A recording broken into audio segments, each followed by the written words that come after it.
को बिना किसी देरी के। तो पिछले पार्ट्स में हमने देखा था कि पो ड्रैगन वॉरियर बन चुका है और सभी लोगों ने उसे एक्सेप्ट भी कर लिया था। आखिर में हमें पता चला था कि पो के पिता अब भी जिंदा हैं और किसी ऐसे विलेज में हैं जहां सिर्फ पांडा रहते हैं। इसके बाद हम आत्माओं की दुनिया यानी स्पिरिट रेल्म को देखते हैं, जिसमें मास्टर उगवे ध्यान लगा रहे थे, लेकिन तभी उनके ऊपर कोई अटैक कर देता है। ये एक बुल था जिसका नाम काय था, जो 500 साल पहले भी उगवे से लड़ा था। काय कहता है कि उसने पहले से ही स्पिरिट रेल्म के हर कुंफू मास्टर की एनर्जी यानी ची छीन ली है, जिससे वो पहले से काफी स्ट्रॉन्ग बन चुका है और वो अब उगवे की भी एनर्जी छीन लेगा। दोनों में फाइट होती है और कुछ ही देर में काय उगवे को हरा भी देता है और उन्हें पकड़कर कहता है कि अब उनकी एनर्जी लेने के बाद वो असली दुनिया में वापस जा पाएगा और अब पहले की तरह उसे रोकने के लिए उगवे भी वहां नहीं होगा। पर उगवे कहते हैं कि काय को रोकना तो किसी और की तकदीर में लिखा है। काय उगवे की एनर्जी छीन लेता है और कहता है कि वो उसे भी खत्म कर देगा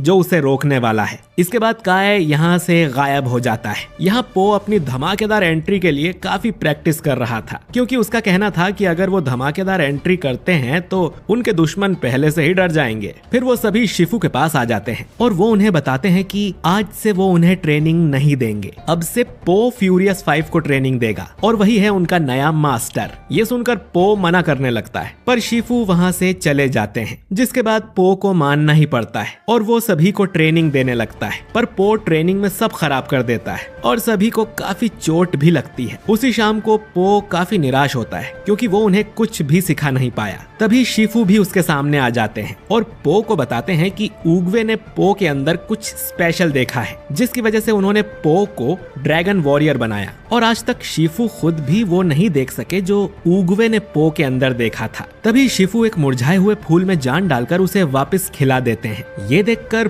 पो काफी हैरान हो जाता है और पूछने लगता है कि उन्होंने ये कैसे किया, जिस पर शिफू बताते हैं कि उन्होंने ये अपने शरीर की एनर्जी यानी ची की मदद से किया है। फिर शिफू बताते हैं कि अगर वो एनर्जी पर कंट्रोल करना सीख ले तो वो भी ये कर सकता है और अभी तक शिफू भी ये सही से नहीं कर पाते। हालांकि उगवे ने पूरे 30 साल एक गुफा में ध्यान लगाकर इस टेक्निक को हासिल किया था। दूसरी तरफ काय असली दुनिया में लौट चुका था, पर उसे पता चलता है कि यहाँ के लोगों को उसका नाम भी याद नहीं है, जबकि वो चाइना का सबसे बड़ा सेनापति था। लेकिन उगवे को सब जानते हैं। फिर काय अपनी ची से कुंफू मास्टर्स के कुछ ज़ॉम्बीज बनाता है और उन्हें उगवे के स्टूडेंट्स को ढूंढने के लिए भेज देता है। इधर पो की शॉप पर एक पांडा आता है जो अपना नाम लीशैन बताता है और कहता है कि वो अपने बेटे को ढूंढ रहा है जो कई साल पहले खो गया था। पो भी ली को बताता है कि वो भी अपने पिता को ढूंढ रहा है जो बचपन में उससे बिछड़ गए थे। फिर वो दोनों जाने लगते हैं, लेकिन तभी ली और पो को समझ आता है कि वही एक दूसरे के पिता और बेटा हैं। ये जानते ही दोनों एक दूसरे के गले लग जाते हैं। फिर ली बताता है कि यहाँ से काफी दूर एक छुपा हुआ विलेज है जहाँ सिर्फ पांडा रहते हैं और ली भी वहीं से आया है।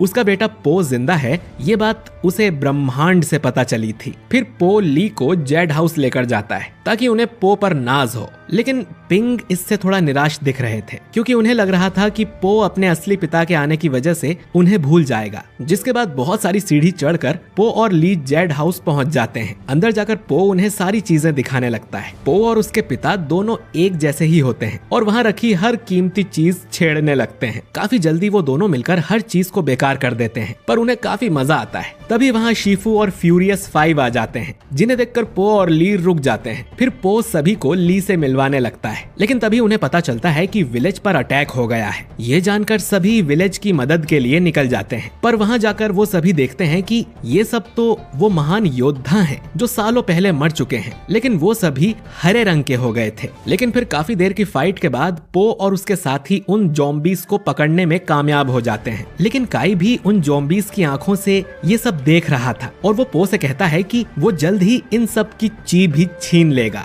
इसके बाद काय सभी ज़ॉम्बीज को वापस अपने पास बुला लेता है। मास्टर शिफू को भी काय के बारे में कुछ नहीं पता था, इसीलिए वो लाइब्रेरी में जाकर हर एक स्क्रॉल देखते हैं और उन्हें एक स्क्रॉल में काय के बारे में सब पता चल जाता है कि 500 साल पहले काय और उगवे बहुत अच्छे दोस्त हुआ करते थे। एक दिन दोनों एक युद्ध में साथ फाइट कर रहे थे, लेकिन उस फाइट में उगवे काफी बुरी तरह से घायल हो गए। काय उगवे के इलाज के लिए काफी दिनों तक भटकता रहा। ऐसे ही काय एक छुपे हुए विलेज में पहुंच गया जहाँ सिर्फ पांडा रहते थे। उन पांडा पांडाज ने ची का यूज कर उगवे का इलाज किया और उसे एनर्जी कंट्रोल करना भी सिखाया। पर काय सारी शक्ति खुद हासिल करना चाहता था और वो उन सभी पांडाज से उनकी ची चुराने लगा। इसीलिए उगवे को काय को रोकना पड़ा। दोनों के बीच काफी खतरनाक फाइट हुई जिससे पूरी दुनिया हिल गई और आखिर में उगवे ने काय को स्पिरिट रेल्म में भेज दिया। फिर उगवे अपने स्क्रॉल के आखिर में बताते हैं कि अगर काय फिर से असली दुनिया में लौट कर आता है तो एक ची मास्टर ही उसे रोक पाएगा।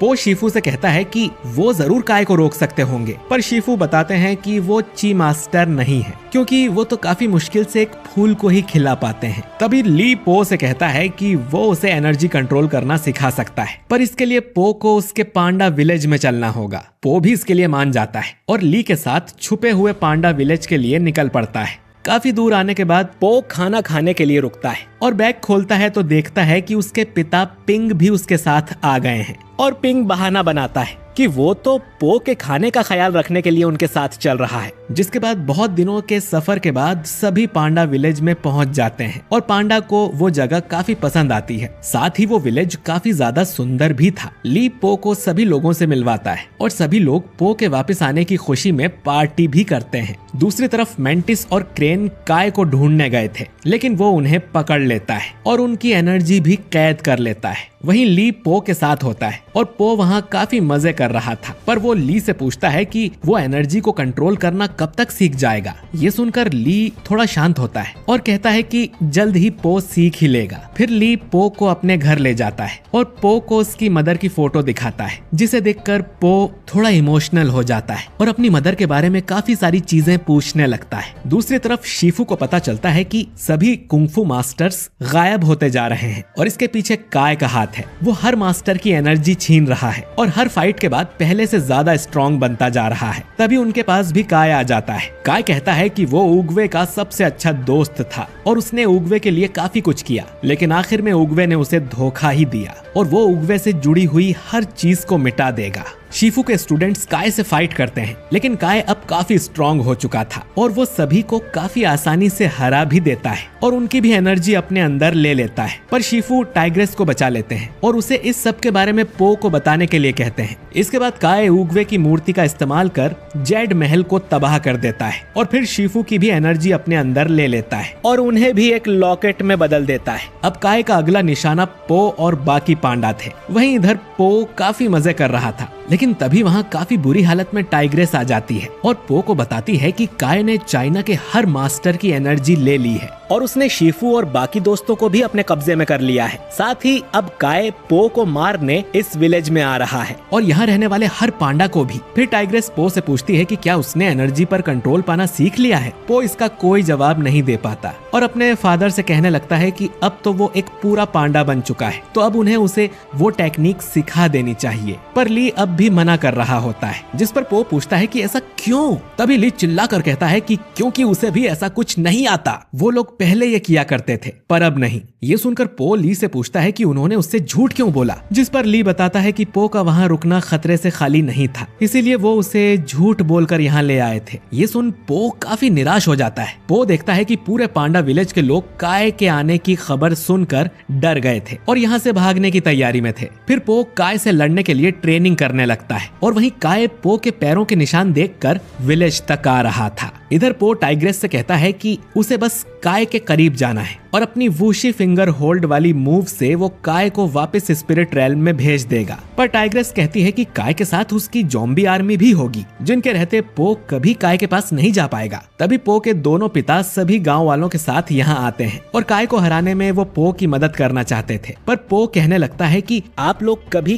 काय का सामना नहीं कर सकते क्योंकि वो काफी ज्यादा स्ट्रॉन्ग है और आपको तो कुंफू भी नहीं आता। जिस पर ली पो से कहता है कि तुम हमें कुंफू सिखा सकते हो। पर पो कहने लगता है कि वो कोई कुंफू मास्टर नहीं है और उसे तो किसी को सिखाना बिल्कुल नहीं आता। पर तभी पो को शिफू की बात याद आती है कि कुंफू से कोई किसी की तरह नहीं बन सकता, बल्कि उससे तो उनके अंदर का हुनर बाहर आता है। फिर पो बिना किसी देरी के उनकी ट्रेनिंग शुरू कर देता है और उन्हें वो चीज सिखाने लगता है जिसमें वो ऑलरेडी अच्छे हैं। जिसके बाद पो सभी को अपना प्लान समझाता है। पो का प्लान बस इतना था कि सभी को मिलकर काय का ध्यान भटकाना था, जिससे पो उसके पास पहुंचकर उसकी उंगली पकड़ सके, जैसे उसने टाई टाइलंग को हराया था। कुछ ही देर के बाद काय उनके विलेज में पहुंच जाता है और अपने सभी ज़ॉम्बीज से पांडा विलेज पर अटैक कर देता है। पर पो की ट्रेनिंग की वजह से सभी फाइट के लिए तैयार थे। कोई उन पर पटाखे मारता है तो कोई उन्हें डांस कराता है। ये सब देख काय का ध्यान भटक गया था। मौका मिलते ही पो काय के नजदीक आ जाता है और उसकी उंगली भी पकड़ लेता है और अपनी वूशी फिंगर वाली टेक्निक यूज करता है, लेकिन उससे काय को कुछ भी नहीं होता।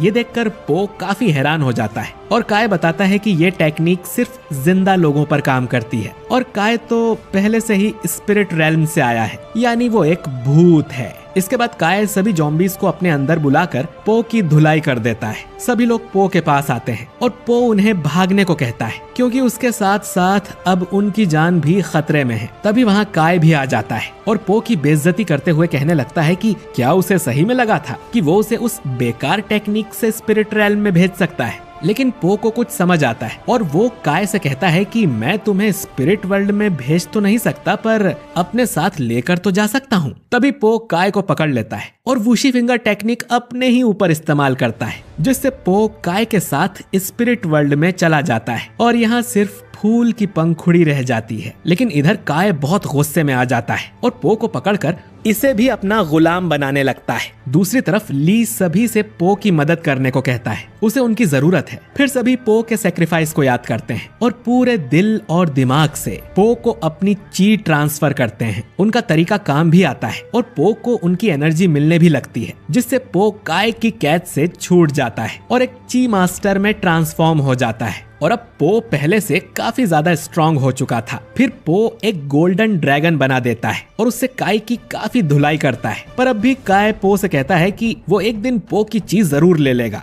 चाहे उसे 500 साल और इंतजार क्यों ना करना पड़े। ये सुनकर पो खुद ही अपनी सारी एनर्जी काय को देने लगता है, पर पो की एनर्जी इतनी ज्यादा थी कि काय उसे कंट्रोल ही नहीं कर पाता और ओवरलोड होने की वजह से काय पूरी तरह से खत्म हो जाता है। तभी वो सारे मास्टर जिन्हें काय ने पकड़ा था वो वापस आजाद हो जाते हैं और असली दुनिया से पकड़े हुए मास्टर्स भी वापस असली दुनिया में आ जाते हैं। लेकिन इनके साथ पो नहीं आया था। पो अब भी स्पिरिट रेल्म में था और उसके सामने उगवे आ जाते हैं और पो से कहते हैं कि उन्हें पहले से ही पता था कि पो एक अच्छा ड्रैगन वॉरियर बनेगा। उन्होंने पो को इसीलिए चुना था क्योंकि उसने पो में कुंग-फू का फ्यूचर और पास्ट दोनों देखा था और पो के फादर को वो संदेश भी उगवे ने ही भेजा था। इसके बाद उगवे पो को अपनी छड़ी भी दे देते हैं क्योंकि अब वो ही उनका उत्तराधिकारी है। फिर उगवे पो से पूछते हैं कि क्या वो वापस असली दुनिया में जाना चाहता है या यहीं रहना चाहता है। पो उस छड़ी का इस्तेमाल कर यहाँ एक पोर्टल बनाता है और वापस असली दुनिया में लौट आता है। उसे देखकर सभी काफी खुश होते हैं कि पो ठीक है और वापस भी आ गया। सभी आकर पो के गले लग जाते हैं। पो शिफू को बताता है कि उसे ये छड़ी गुरु उगवे ने दी है और वो एक ची मास्टर बन गया है। फिर शिफू पो से पूछते हैं कि